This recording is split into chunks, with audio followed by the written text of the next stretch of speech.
Kovai PN புதூரில் தேர்தல் விதிகளை மீறிய திமுகவினர் போலீசாருடன் வாக்குவாதத்தில் ஈடுபட்டு அராஜகத்தில் ஈடுபட்டுள்ளனர். இதுபற்றிய கூடுதல் விவரங்களை செய்தியாளர் சசிகுமார் வழங்க கேட்கலாம். வணக்கம் சசிகுமார், திமுகவினர் எந்த விதமான தேர்தல் விதிமீறலில் ஈடுபட்டுள்ளனர்? இது தொடர்பான விவரங்களை பதிவு செய்யலாம். வணக்கம் வேஷ். 18வது நாடாளுமன்றத்தை தேர்ந்தெடுப்பதற்கான வாக்குப்பதிவானது விறுவிறுப்பாக கோவை மாவட்டத்தில் பொள்ளாச்சி தொகுதியிலும் கோவை தொகுதியிலும் விறுவிறுப்பாக நடைபெற்று வருகிறது.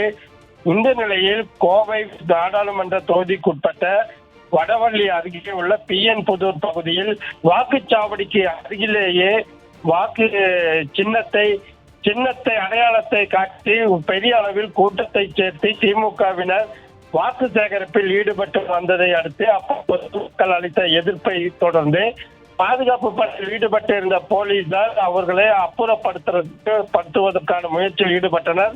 இந்த நிலையில் திமுகவின் பகுதி கழக செயலாளராக இருக்கக்கூடிய பாக்கியராஜ் என்பவர் போலீசாருடன் வாக்குவாதத்தில் ஈடுபட்டு அது கைகலப்பாக மாறியது.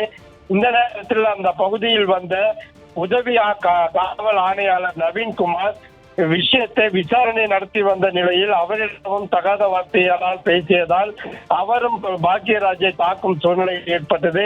இதையடுத்து போலீசார் அவரை குண்டுக்கட்டாக தூக்கி கொண்டு வேனில் ஏற்றி கொண்டு சென்றார்கள். திமுகவினர் கோவை மாவட்டம் முழுவதுமே பல்வேறு இடங்களில் இது போன்ற அத்துமீறும் செயல்களில் ஈடுபட்டு வருகிறார்கள். ஒரு சில இடங்களில் வாக்குச்சாவடிக்குள்ளேயே வாக்கு சேகரிக்கக்கூடிய சூழ்நிலை நிலவுகிறது.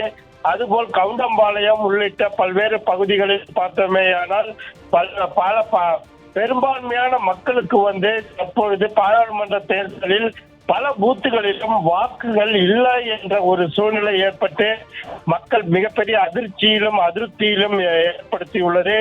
மேலும் கோவை மாவட்டத்தை பொறுத்தளவு பொள்ளாச்சி நாடாளுமன்ற தொகுதியில் 1 மணி நிலவரப்படி 44.77% வாக்குகளும், கோவை நாடாளுமன்ற தொகுதியில் 36.16% வாக்குகள் தற்பொழுது வரை பதிவாகியுள்ளது என்று தெரிய வந்துள்ளது. திமுகவினர் ஆளுங்கட்சி என்ற மமதையில் பல இடங்களிலும் அத்துமீறல்களில் ஈடுபட்டு வருகிறார்கள்.